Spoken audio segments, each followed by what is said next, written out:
Global urgency on sustainable solutions, digitally connected infrastructure, and rapidly advancing novel technologies has ushered aerospace into an exciting period of innovation, arguably not experienced since the dawn of aviation. Join us as we explore today's dynamic industry with distinguished visionaries, changemakers, policy creators, and the innovative ideas that are cultivating new frontiers across aviation, space, and defense.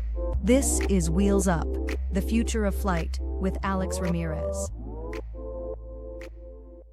Welcome to our latest episode of Wheels Up, Future of Flight. I'm your host, Alex Ramirez, President, Collinear Group. It's an incredible time in aviation, space, and defense as the industry reimagines itself with new and novel technologies in areas like sustainable aviation, advanced air mobility, and commercial space travel. While skilled labor shortages are a growing issue across several industries, this is especially the case for aviation, space, and defense, where expertise and experience are table stakes for success. The declining availability of skilled labor, the loss of institutional knowledge, and increasing industry demand pressures are creating a shift in traditional paradigms for employee training, manufacturing, and airline maintenance operations. Today, we're joined by Scott Montgomerie, co-founder and CEO of Scope AR, a company specializing in using augmented reality to solve the industry's growing labor shortage and skilled gap challenges. Since co-founding Scope AR in 2011, Scott has been one of the first executives to get augmented reality tools in use by multi-billion-dollar corporations. Through envisioning and developing some of the most transformative enterprise AR technologies on the market, Scott and his team have simplified the adoption and deployment of AR across companies like Lockheed Martin, Northrop Grumman, Honeywell, NASA, Rolls-Royce, Mitsubishi, and other Fortune 500s. Having launched many AR firsts, Scott has become one of the industry's thought leaders and visionaries for the immersive technology. Welcome, Scott. It's an honor to have you. Thanks for having me. It's really great to be on. So can you share a little bit about your AR journey and the genesis behind Scope AR in 2011? Yeah, for sure. So, obviously we've been doing this for a long time. Really, it started out as kind of a geeky hobby project. I was into some computer vision and realized that I could actually, the genesis was I could recognize squares. And so that was kind of the first, thing I could do with the camera. And then realized I could apply that to images. And then, this augmented reality thing became a thing. And really where the initial idea got a start was a company came to us and said, hey, can we use this for training? And we thought, well, that's a cool idea. Now, this is right when the iPad 2 came out. So it was like the first tablet with a camera. And we were actually showing how to replace a fuse box on the side of a giant mining truck. And so, this initial proof of concept was really cool. And they're like, oh my God, this is amazing. Can we do this on a pair of glasses? And we're like, maybe. So they gave us a big pile of money to go, actually buy all the glasses on the planet, and if nothing was good enough, to build some. So we ended up building a pair of glasses. Now, that's the first and last pair of glasses I'm ever going to build. It was really hard. Although it's taken, Apple and Samsung so long to build a decent pair of glasses that, maybe I just should have. But that's the history. So anyway, we built a pair of glasses. We showed this at a trade show in Las Vegas in 2012. And the response was amazing. We had people coming up to us being like, oh my God, this is absolutely the future of like training and maintenance. And like, oh my God, how do we do this? And so out of this trade show, we ended up getting a few initial contracts. So it's like Boeing, Toyota, NASA. And over the next few years, this was just purely a hobby project. We kind of just started understanding what the initial use cases for this were.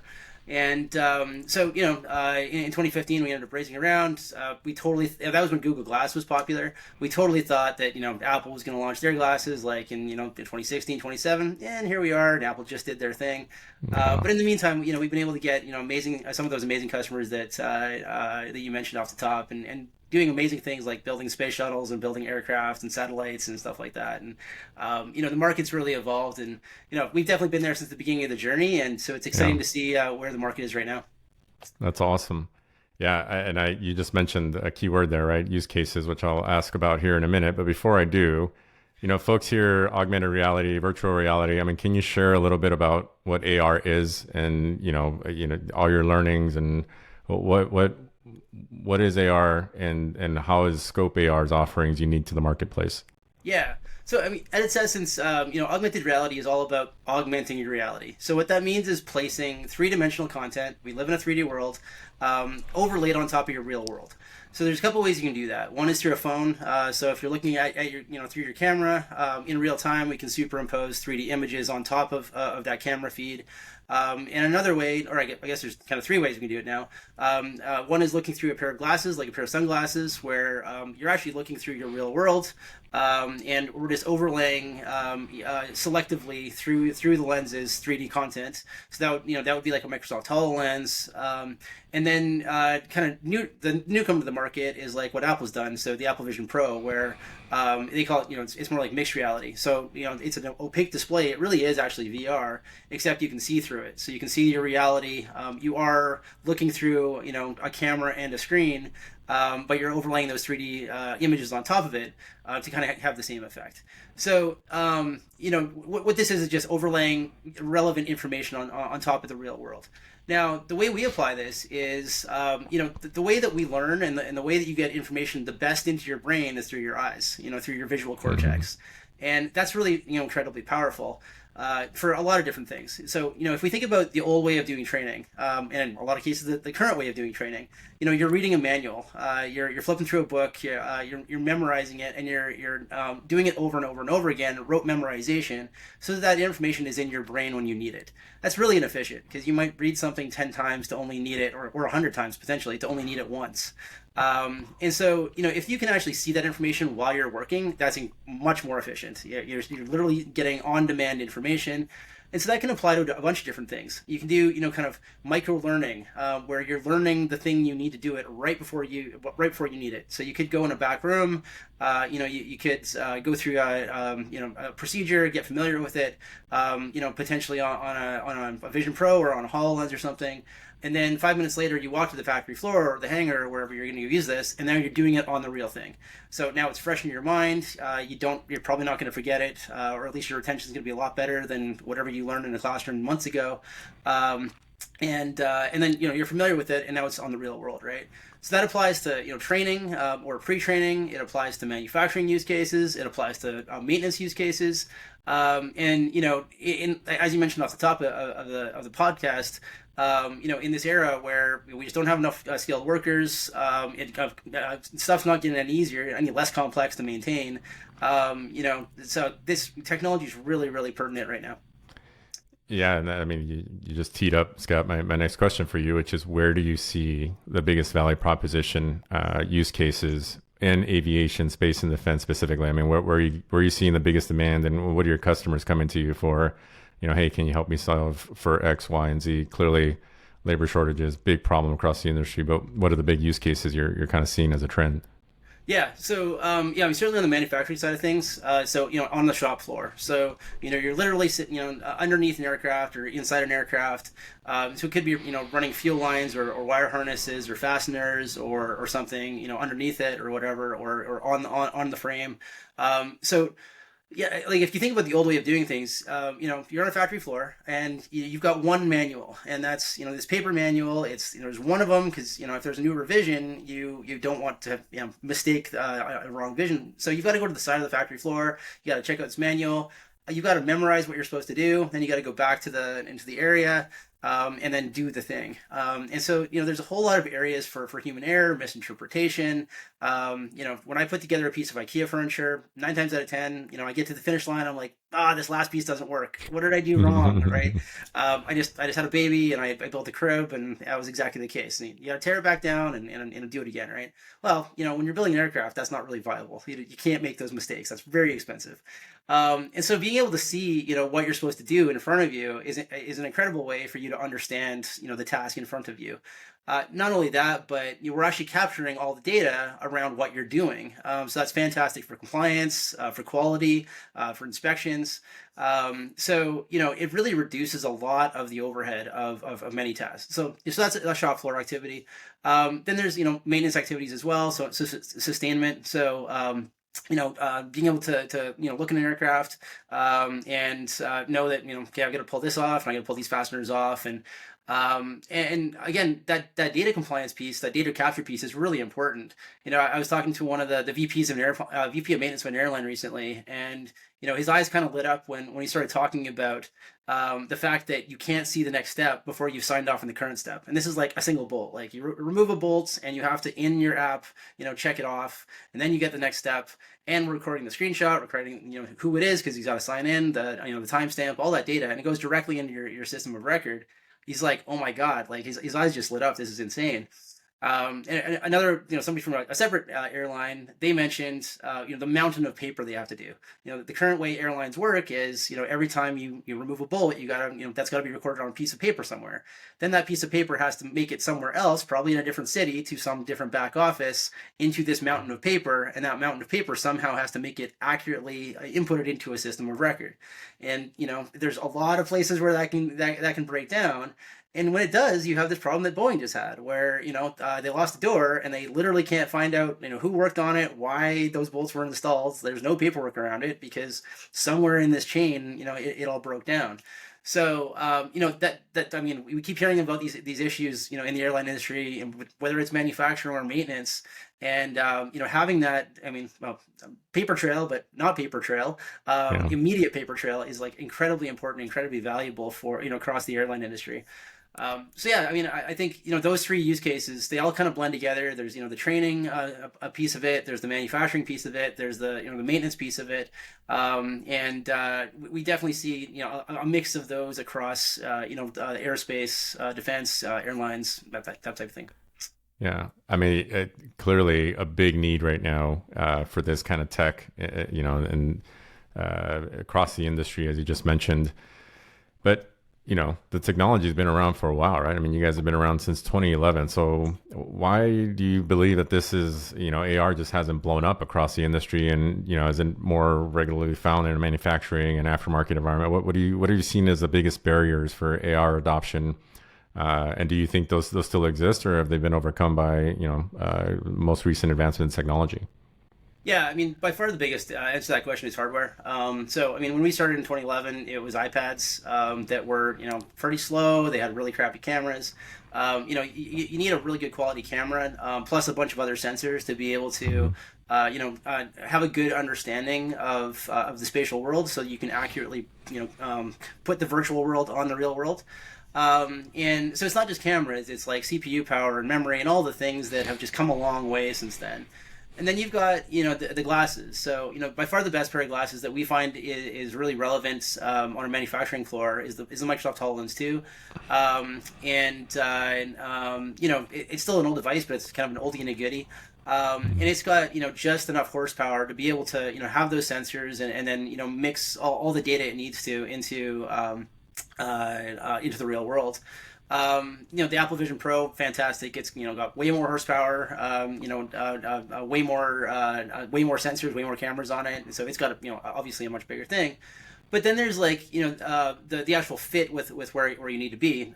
So an Apple Vision Pro, for example, if it shuts off, like your battery runs out, now you're blind. And so if you've got gloves on, you're in a precarious position, you're probably in trouble. Whereas the HoloLens, you're still looking through it. It's just like a pair of sunglasses. It's not a problem. So even though the HoloLens has been out for a few years, it still takes a long time for people to go up through the approvals, to do studies, make sure it's not a dangerous to have this thing on your head. Make sure it's actually viable and actually provides a good ROI. The HoloLens not really cheap. So all that's done now. There's established, proven ROI across the board, and that is a solved problem.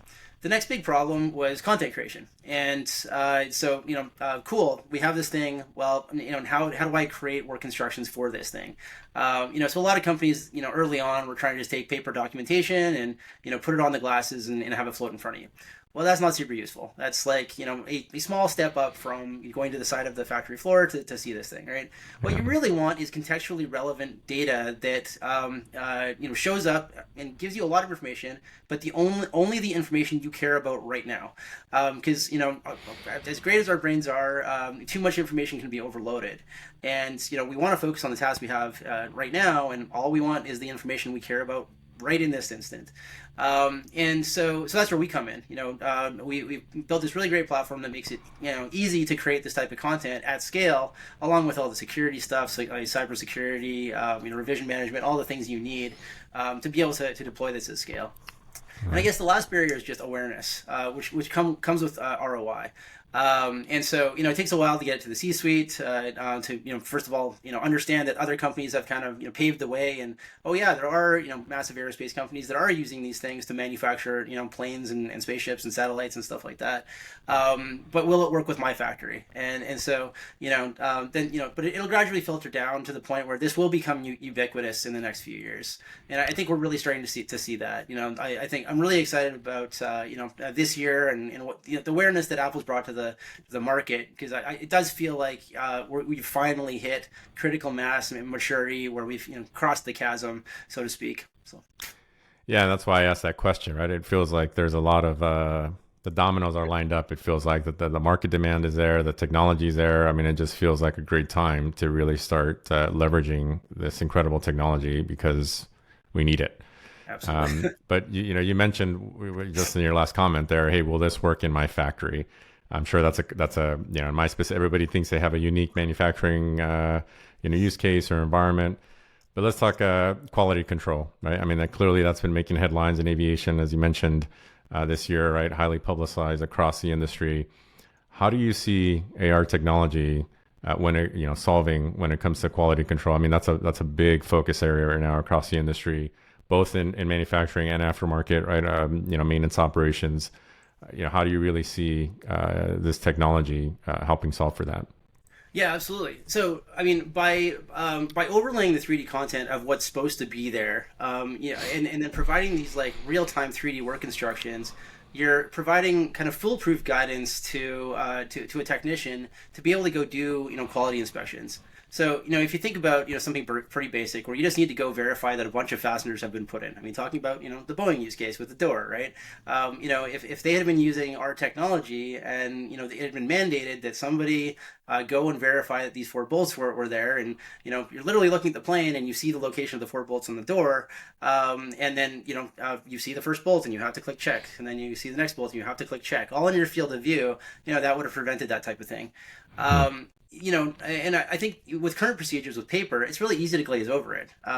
It's easy just to say check, and you're busy. You got a family to worry about. Got to pick your kids up from school or whatever. Like we all have our lives, and for whatever reason, that job didn't get done. But this technology, has the potential to enforce that in an intuitive way and a time-saving way. I think I already mentioned about the data pathway of how we can get that in from the person's view directly into a system of record without writing in a paper or even forgetting to sign off on your phone. I mean, there's even lots of apps out there that just there's no enforcement mechanism that you have to input this in, right? So yeah, it really is about seeing that data in an intuitive way that makes it unobtrusive and easy for technicians to see. That's really where we're excited about how this can impact the aviation and manufacturing side of things immediately. What are you seeing similar challenges or similar needs on? You mentioned working with some airlines and maintenance organizations. I'm assuming MROs, etc. In the aftermarket space. Is it similar use cases, same use cases, or what kind of use cases are you seeing on that space? Yeah, definitely similar. So, I mean, there's the training aspect of it. So being able to, I talked to one, we talked about the skills shortage, right?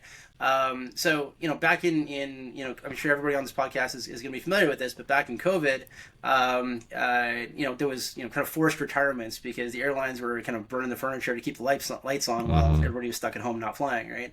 Well, now kind of paying the price with all those forced retirements. So, one of the VPs I mentioned, he's basically said, if I hired every new graduate of airline maintenance engineers, I couldn't even possibly fill my positions, let alone all the other airlines. So, I think another stat out there is like by 2027 or something, there's gonna be 40,000 open vacancies for this position. So what that means is, we absolutely have to use the people that are on the floor much more effectively. We have to, cross train them. So, if they're specialized on a 787, cross train them on a 737 or something like that, and just make use of the workforce much more effectively. So we've definitely seen this, successfully in the aerospace manufacturing side of things. For example, one of the execs I was talking to on that side of things basically said, like, we're hiring people, off the street with with no college degree or anything, and they're building billion-dollar aircraft. We're trying to, skill the labor, literally on the factory floor before the airplane takes off, right? So, Yeah. And that's what this technology does, is it allows you to take a very low-skilled worker, with no college degree or anything like that, out of a restaurant possibly, and then get them to build aircraft. So you can do the same thing to maintain aircraft as well. So yeah, definitely, it's early days for I think the industry to start adopting this, but we're definitely seeing some very early demand and really strong signs. And of course, all the macroeconomic conditions we've already talked about are there for this. Yeah, I mean, you just mentioned in very interesting industry time and trends, and ripe for innovation and technology, because we need it now more than ever. So, on the topic of aftermarket MROs, MRO Americas is happening this week. What has you most excited about the show this week, and what can folks expect from Scope AR if they drop by our booth? Yeah, so I'm really excited about this. This is actually my first time attending. Last year there was actually one of our partners that was at this show, and I guess there's a trial where a bunch of workers are kind of compete against each other to do a maintenance task. And our partner was the only one to use augmented reality, and absolutely smoked everybody else. So unfortunately, those guys aren't going to be here this year. But that was kind of what got our interest in this show. But my schedule is packed full of really really good meetings with executives, and I think there's just a lot of interest in this space. And as far as the physical presence, we'll be in Lockheed Martin's booth, Lockheed Martin Commercial, with a really great demo, showcasing exactly what we're doing here. Inspection use cases, factory floor use cases. Just